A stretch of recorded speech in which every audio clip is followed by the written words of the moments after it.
अस्सलाम वालेकुम नाजरीन, मेरा नाम अली रज़ा है और जैसा कि आप लोग जानते हैं कि मैं डिफरेंट टॉपिक्स पे वीडियोस बनाता हूँ।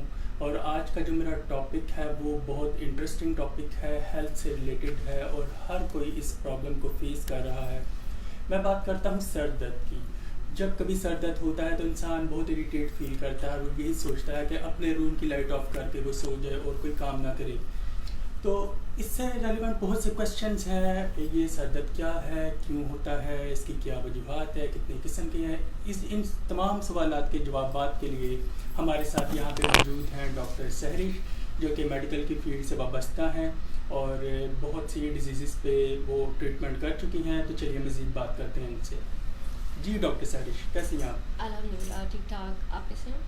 अल्हम्दुलिल्लाह। जी सर, आप पूछ रहे थे सर दर्द के बारे में। तो सबसे पहले मैं ये बताना चाहूँगी कि सर दर्द बजात खुद एक डिज़ीज़ नहीं है। मतलब अगर कहा जाए कि मुझे अमूमन सर दर्द रहता है तो ये क्या एक बीमारी है? ये बीमारी नहीं है, बल्कि इस चीज़ का साइन है कि आपकी बॉडी में कुछ जो है वो ठीक नहीं है, या आपको कोई दूसरी बीमारियों के नतीजे में ये उसकी एक सिम्टम होती है, अलामत होती है। जैसे कि आपको क्या है, हेपेटाइटिस है तो उसके नतीजे में भी आपको सर दर्द रह सकता है, बुखार के नतीजे में भी सर दर्द रह सकता है। समटाइम जब कोल्ड फ्लू वगैरह होता है तो वायरल इन्फेक्शन हो गया, चाहे बैक्टीरियल हो गया, फीवर हो गया, उसके नतीजे में भी सर दर्द होता है।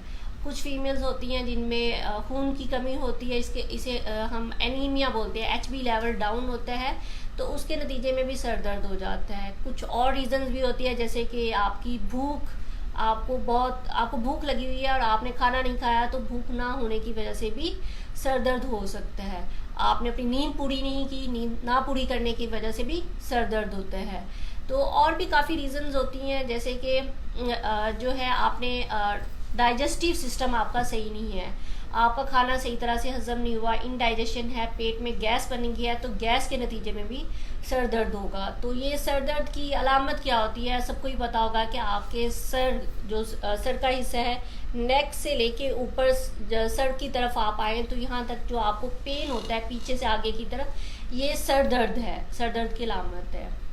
इसकी बहुत सारी टाइप्स होती है, मीन्स अदर भी टाइप्स हैं, जैसे कि डॉक्टर साहब बिल्कुल, आप डॉक्टर साहब ने बिल्कुल ठीक कहा। अगर हम इनमें टाइप्स की बात करते हैं तो अक्सर लोगों को माइग्रेन की प्रॉब्लम होती है और किसी को इसमें साइनस की प्रॉब्लम रहती है, किसी को क्लस्टर की प्रॉब्लम रहती है। तो डॉक्टर साहब आप क्या समझती हैं कि इस तरह के पेशेंट्स को किन चीज़ों में एहतियात करनी चाहिए और डाइट प्लान क्या लेना चाहिए?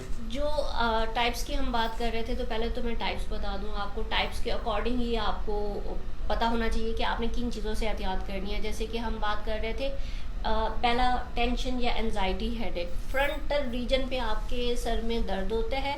तो अब टेंशन हेडेक है, तो टेंशन हेडेक या एनजाइटी हेडेक में आप क्या कर सकते हैं, आप जाहिर है ऑब्वियस सी बात है, आप अपनी टेंशन को रिलीज करेंगे तो आपका सर दर्द ठीक होगा। अब किसी पर्सन को टेंशन हो रही है या जो है एनजाइटी है, तो पहले तो ये जानना चाहिए कि उसको टेंशन किस बात की है। काउंसलिंग की ज़रूरत होती है, जाहिर सी बात है, इसमें पर्सन को एक्सप्रेस करना पड़ता है कि आपको किस चीज़ की टेंशन है, और उसके बाद उस टेंशन की रीज़न को दूर करें। तो टेंशन वाले पेशेंट को ज़्यादातर मैं तो जो रिकमेंड करती हूँ कि आप घर जाएँ, रिलैक्स होके सो जाए, जो लाइट बंद करके, या फिर कोई ऐसी एक्टिविटी करें जिससे आपको क्या है खुशी महसूस होती हो, आपका माइंड डाइवर्ट हो जाए। और साथ में जाहिर सी बात है हम एक पेन किलर देते होते हैं किसी भी हेडेक के पेशेंट को, ऑब्वियस सी बात है, और रिकमेंड करते हैं कि आपको चूँकि टेंशन की वजह से सर दर्द होता है तो आप टेंशन से ज़रा अवॉइड किया करें। उसके बाद आ जाती है हमारे पास डाइजेस्टिव हेडेक। डाइजेस्टिव हेडेक में क्या होता है कि आपके सर के ऊपर वाले हिस्से में सर दर्द होता है, जैसे गैस गैस फील हो रही है, और फ्रंटल और आई में पेन होता है, तो दोनों आइज़ में। तो डाइजेस्टिव प्रॉब्लम को आपने जो है रिजॉल्व करना है, जाहिर सी बात है डाइजेशन की वजह से हो रहा है तो स्टमक को आप बेटर करेंगे। स्टमक को बेटर कैसे कर सकते हैं, आप अपनी डाइट अच्छी करके, और साथ में अगर आपको बहुत ज़्यादा गैस हुई है तो हम जाहिर सी बात है उसको कोई पुर्गेटिव देंगे कि उसकी जो गैस है वो खारिज हो जाए और उसका स्टमक सही तरह से काम करने लग पड़े, और उसको अपने डाइजेशन का ध्यान रखना पड़ेगा। और थर्ड टाइप ऑफ हेडेक हम पढ़ रहे थे या बता रहे थे, क्लस्टर हेडेक। क्लस्टर हेडेक का जाहिर सी बात है ट्रीटमेंट किया जाना चाहिए। इसकी रीज़न क्या होती है कि ये वैसे तो आपको ज़्यादातर सर के आधे हिस्से में होगा और ज़्यादातर ये मेल्स में होता है। जो क्लस्टर हेडेक होता है ये ज़्यादातर मेल्स में होता है और गुस्से की वजह से भी होता है। इसमें क्या होता है कि हमारी जो वेन्स होती हैं, सॉरी आर्टरीज, ब्लड को जो पहुंचाती हैं, दिमाग को जो खून पहुंचाती हैं, कुछ पेशेंट्स में जो होता है ये जो आर्टरीज होते हैं या आर्ट्रियोज होते हैं ये बहुत बारीक होते हैं। जब सर की तरफ खून ब्लड जाता है तो ज़्यादा प्रेशर की वजह से उनको सर में ऐसे फील होता है जैसे थ्रॉबिंग हो रही है, कोई जो है ना हैमर कर रहा है, मींस राइट या लेफ्ट रीजन में ये जिस टाइप का होगा इसको हम कॉमनली मिग्रेन भी बोलते हैं। दर्दिश की का या तो लेफ्ट साइड का हो सकता है या राइट साइड का हो सकता है। तो इसमें जो है आपको उसका ट्रीटमेंट किया जाना चाहिए। वैसे इसका ट्रीटमेंट जो क्लस्टर का होता है इसमें ऑपरेशन रिकमेंड किया जाता होता है, लेकिन ये बहुत ज़्यादा मतलब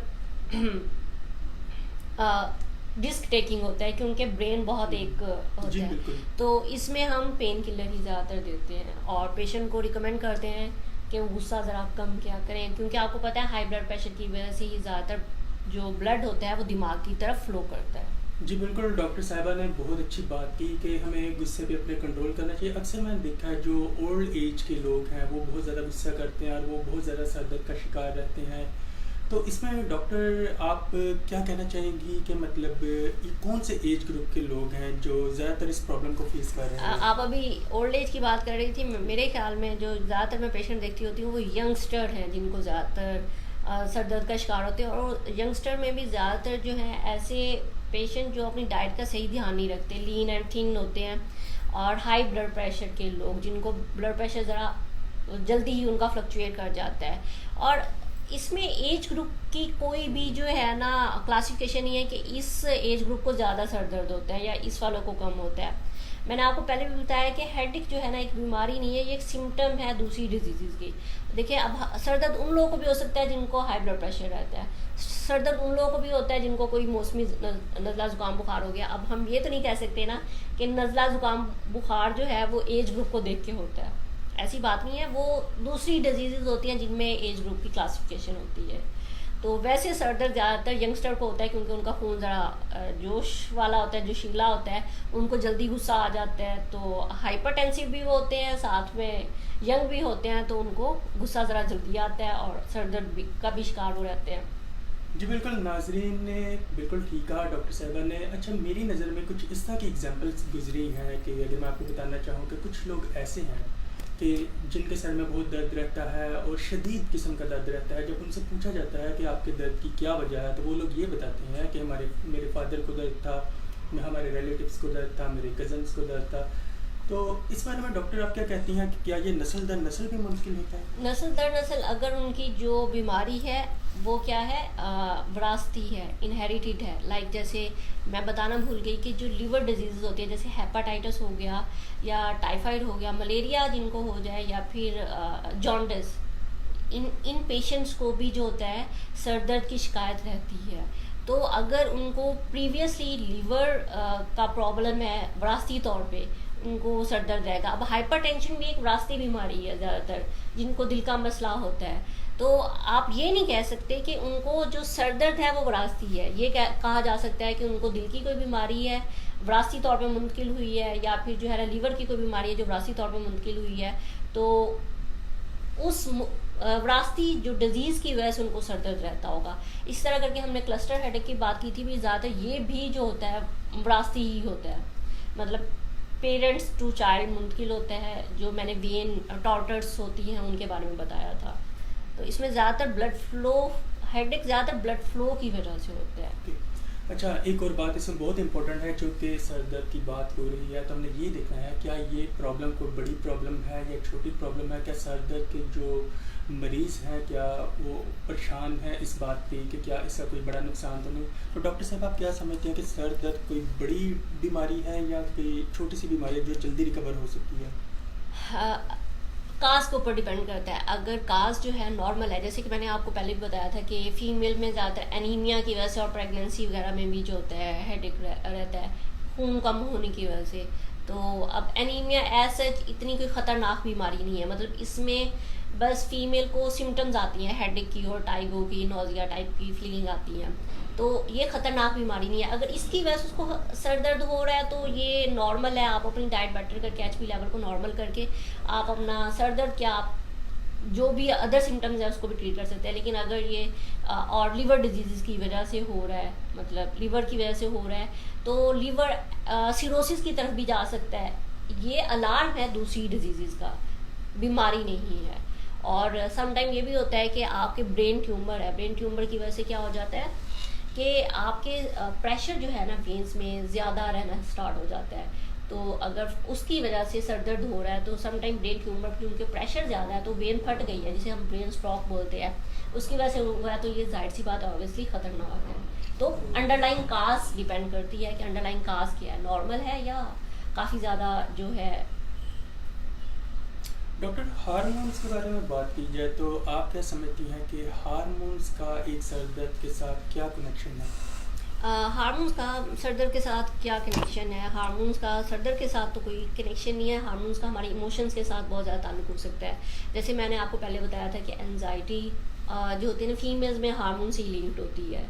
लाइक जो है हमारे जो हार्मोन्स है, हैप्पी हार्मोन होता है ऑक्सीटोसिन, अगर उसका लेवल हाई है तो फीमेल या जो भी पर्सन है वो हैप्पी फील करता है। लेकिन अगर इसका लेवल लो है तो वो डाउन फील करता है। इससे उसको एंजाइटी भी हो सकती है, डिप्रेशन भी हो सकती है, उसके नतीजे में आपको सर दर्द हो सकता है। जी एग्जैक्टली, बिल्कुल डॉक्टर साहब ने बिल्कुल ठीक कहा। डॉक्टर साहब, ये जो ज़्यादातर कुछ लोग ऐसे हैं जो कि भूख का शिकार रहते हैं और ज़्यादा खाना नहीं खाते, वक्त पे नहीं खाते, ऐसे लोगों को आप क्या सजेस्ट करना चाहेंगी? कि अक्सर लोग सुबह ब्रेकफास्ट नहीं करते, मैंने बहुत से लोगों को ऐसे देखा, और बहुत ज़्यादा स्ट्रेस में चिड़चिड़े रहते हैं बात करने में, तो क्या उनको भी सर दर्द फील करते होंगे ऑफ कोर्स, तो ऐसे पेशेंट्स को आप क्या करना चाहिए? एक्चुअली में हमारी जो भी सिम्टम्स आ रही होती है वो इसी रूटीन की वजह से ही आ रही होती है। लाइक अगर हम जो है रात को सही तरह से सोते नहीं और उसके बाद सुबह मतलब नाश्ता नहीं करते, तो हमारे मूड में ऑटोमेटिकली जो है चिड़चिड़ापन आना स्टार्ट हो जाता है। हम फोकस नहीं कर पाते, कंसंट्रेट नहीं कर पाते। कंसंट्रेट नहीं करेंगे तो हम अपने गोल्स अचीव नहीं कर पाते। गोल्स अचीव नहीं करेंगे तो ऑटोमेटिकली हम डिप्रेशन, एंजाइटी का शिकार रहेंगे। और इसके शिकार के साथ हमें हेडेक के साथ साथ क्या अदर बीमारियां भी होंगी। तो इस रूटीन को बेटर करना चाहिए। मीन्स कम से कम 6 से 7 घंटे पर डे आपकी नींद पूरी होनी चाहिए। इससे आपका माइंड रिलैक्स होता है। इसके अलावा आपके स्टमक को जो है डाइजेशन करने का मौका मिलता है। इसके अलावा जो आप सुबह टाइम से उठ भी पाते हैं, आप सुबह टाइम से उठ पाएंगे तो ज़ाहिर नाश्ता भी कर लेंगे। नाश्ते करने के साथ साथ आप चिड़चिड़ाहट और ये गुस्सा और कंसंट्रेशन, लैक ऑफ कंसंट्रेशन, ये भी कम होगी। और एंजाइटी वगैरह जो आपको पैनिक अटैक्स पड़ते हैं वो भी कम ज़रा होंगे। लेकिन इसके लिए एक रूटीन बिल्ड अप करने की ज़रूरत है। एक्चुअली में मसला ये है कि हम अपनी रूटीन सेट नहीं कर पाते। तो वो बिल्कुल डॉक्टर साहिबा ने बिल्कुल ठीक बताया कि एक्चुअली होता है कि जब भी इंसान को कोई प्रॉब्लम होती है, वो किसी डिजीज़ को फेस करता है, चाहे वो सर दर्द है, बहुत उसकी वजह मेन ये है कि उसकी रूटीन ठीक नहीं होती और उसको रूटीन को ठीक करने की ज़रूरत है। जैसे कि डॉक्टर साहिबा ने बताया कि वक्त पे सोना बहुत ज़रूरी है, सुबह उठना बहुत ज़रूरी है। और मैं इसमें एक चीज़ और ऐड करना चाहूँगा कि लाइट एक्सरसाइज भी करनी चाहिए। मॉर्निंग के टाइम पे इंसान रनिंग कर सकता है, मतलब किसी अपने करीबी पार्क में जा सकता है, अपनी फिटनेस का ख्याल रखें, क्योंकि तंदुरुस्ती ही जान नेमत है। अगर आप अपनी सेहत का ख्याल रखेंगे तो अपनी दूसरी एक्टिविटीज़, अपने दफ्तर के काम, अपने घरों के कामों को अच्छी तरह से मैनेज कर पाएंगे। तो और उसके साथ मैं एक और ऐड भी करना चाहूँगी, खुश रहना भी बहुत ज़्यादा ज़रूरी है। अच्छा डॉक्टर साहब, एक बात मैं और पूछना चाहूँगा कि ये जो सर दर्द के पेशेंट हैं, आप होम्योपैथिक में इसका क्या देखते हैं? क्या होम्योपैथिक में इसका ट्रीटमेंट है? यस, होम्योपैथिक में इसका ट्रीटमेंट है और बहुत अच्छा ट्रीटमेंट होता है। तो वैसे तो हमारा जो होम्योपैथिक का ट्रीटमेंट है ये पेशेंट टू पेशेंट वेरी करता होता है। हम पेशेंट देखते हैं उसके बाद, लेकिन चंद एक जो जनरल मेडिसिन है जो ज़्यादातर मैं उसके लिए यूज़ करती हूँ हेडेक के लिए। मतलब पता नहीं लग रहा कि पेशेंट की क्या रीज़न है, क्या काज है, उसको डिजीज़ क्या है, कब से हो रहा है। मतलब सम पेशेंट बताते नहीं आके कि उनको क्या रीज़न है, बस जस्ट ये बताते हैं कि मुझे हेडेक है तो आप मुझे मेडिसिन दे दें। तो पहली मेडिसिन जो मैं बताऊंगी वो है बेलाडोना। बेलाडोना मदर टिंचर में आप यूज़ कर सकते हैं, ये उस तरह के हेडेक में मतलब ज़्यादा रिकमेंड की जाती है जब पेशेंट जो होता है ना, इवन के किसी पर्सन की वॉइस भी नहीं सुनना चाहता, उसको लाइट से भी एवर्जन होती है, वो लाइट में बैठना पसंद नहीं कर रहा होता, किसी पर्सन की आवाज़ भी नहीं सुनना चाहता, बस सो जाना चाहता होता है, और उसको गुस्सा बहुत ज़्यादा आया होता है, बहुत ज़्यादा फेस जो है रेड होता है, मतलब जैसे सारा खून जो है ना वो फेस पे ही आ गया। तो बेलाडोना जो है 200 पोटेंसी में भी रिकमेंड करती हूँ, और जो है टिंचर में भी। और वैसे मैं आपको एक कम्बिनेशन बता देती हूँ जो कि आप अपना, चाहे जिस तरह का भी आपको हेडेक है, चाहे वो मिग्रेन है, चाहे वो साइनस है, चाहे वो एंजाइटी हेडेक है, चाहे कोई भी है, बेलाडोना मदर टिंचर लें। इसी तरह करके पैसिफ्लोरा मदर टिंचर है। और तीसरा हमारे पास जो है तीसरा हमारे पास था, जी बिल्कुल, डॉक्टर साहिबा ने जो मेडिसिन आइरिस वर्सी कलर, ये मदर टिंचर है। ये सॉरी मैं भूल गई तीसरा मेडिसिन का नेम। तो ये 3 मदर टिंचर है, मैं लिंक में नीचे इनके नेम लिख दूंगी, तो आप ये लें। आप इसको इक्वल क्वांटिटी में तीनों को मिक्स करें, और जब आपको सर दर्द फील हो तो आप क्या करें, इसके तकरीबन जो है 5 से 7 कतरे इनफ होंगे। आप ये वाटर में या डायरेक्ट अपने ज़ुबान के ऊपर डाल लें, और हर आधे घंटे बाद तकरीबन 2 दफ़ा रिपीट करें, आपको इंशाल्लाह फ़ायदा मिलेगा। अच्छा डॉक्टर, एक बात और मैं आपसे पूछूंगा कि कुछ पेशेंट ऐसे होते हैं जैसे नज़ले के, ज़ुकाम के, पेट दर्द के, तो अक्सर उनमें भी मैंने देखा है कि वो भी ये सर दर्द की जो प्रॉब्लम है उसको फेस करते हैं। तो आप इसके बारे में क्या कहना चाहती हैं? क्या हर बीमारी एक दूसरे के साथ कनेक्ट करती है? जी, हर बीमारी एक दूसरे के साथ कनेक्ट करती है। यही तो मैं बात कर रही थी कि कोई भी चीज़ हो वो आपको पूरी बॉडी को इफ़ेक्ट करेगी। लाइक देखिए, हम बात करते हैं, स्टार्ट करते हैं साइनस से। साइनस में होना तो आपके अकॉर्डिंग साइनसाइटिस यही है कि जो है नज़ला ज़ुकाम हो गया, एक तरह का आपका नाक बंद हो गया है, लेकिन इसमें साथ में सर भी अफेक्टेड होता है, और साथ में आइज़ में भी पेन होता है। तो कुछ चीज़ें होती हैं जो जनरल सिम्टम्स होती हैं, जनरल मीन आपकी पूरी बॉडी को इफ़ेक्ट करती है, और कुछ सिर्फ ये होता है कि स्पेसिफिक होती है, मीन्स वो सिर्फ उस बॉडी ऑर्गन से लिंक्ड होती है। तो जनरल और जो स्पेसिफिक सिम्टम डिफरेंट होती है। स्पेसिफिक वो जो सिर्फ उसी ऑर्गन से लिंक्ड है। लाइक अगर आपको लीवर में पेन है तो लीवर में पेन, पैंक्रियाटाइटिस है, तो आप जब आप पैंक्रियास को दबाते हैं, दबाने से और सांस लेने से उसमें दर्द हो, तो हम यूजली ये कह देते हैं कि हाँ जी इसको पैंक्रियाटाइटिस का प्रॉब्लम है, या कुछ इस तरह करके प्रॉब्लम आ रहा है। फर्दर हम इसकी इन्वेस्टिगेशन टेस्ट के थ्रू करते हैं, लैब टेस्ट के थ्रू। लेकिन जो है हेडेक एक जनरल सिम्टम है, ये किसी भी डिजीज़ के साथ आएगी। हेडेक एक जनरल सिम्टम है जो आपको फीवर के साथ भी आ सकती है। हेडेक जनरल सिम्टम है जो आपको जो है साइनोसाइटिस के साथ आ सकती है। हेडेक आपको, आपकी आइज़ वीक होगी तो तब भी होगा, आपकी नींद पूरी नहीं हो रही, आपको भूख है तो तब भी हेडेक होगा। तो ये एक जनरल सिम्टम है। अच्छा डॉक्टर, एक और बात कि बहुत से लोग आपको देख रहे हैं, अगर कोई इस प्रॉब्लम में का शिकार है और काफ़ी अर्से से उनके सर में पेन है, बहुत सा इलाज करवाया, बहुत सी मेडिसिन ली, उनको कोई फ़र्क नहीं पड़ रहा, अगर वो लोग आपसे आपके क्लिनिक में कांटेक्ट करना चाहते हैं तो उसका क्या बेहतर तरीका आप बताती हैं? बेहतर तरीका हमारा एक फेसबुक पेज है, हेल्थ आई के नेम से है, उसी पेज के थ्रू हम लाइव जा रहे हैं।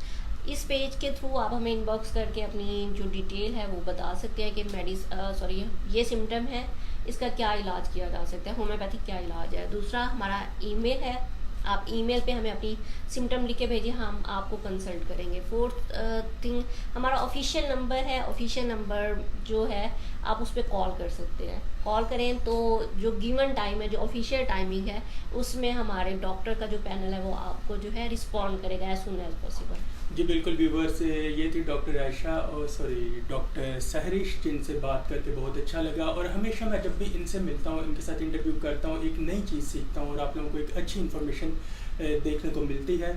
तो इसके लिए मैं सबसे पहले तो डॉक्टर साहिबा का बहुत शुक्रिया अदा करूँगा कि आप हमारे शो में आई और लोगों को अपने मालूमात से गाइड किया। तो इंशाल्लाह मैं फिर एक नई वीडियो आपके लोगों के लिए लेके आऊँगा एक डिफरेंट टॉपिक के ऊपर, जिसमें डॉक्टर साहिबा आपको मज़ीद और कुछ बताएंगी। तो अब तक के लिए अल्लाह हाफिज़।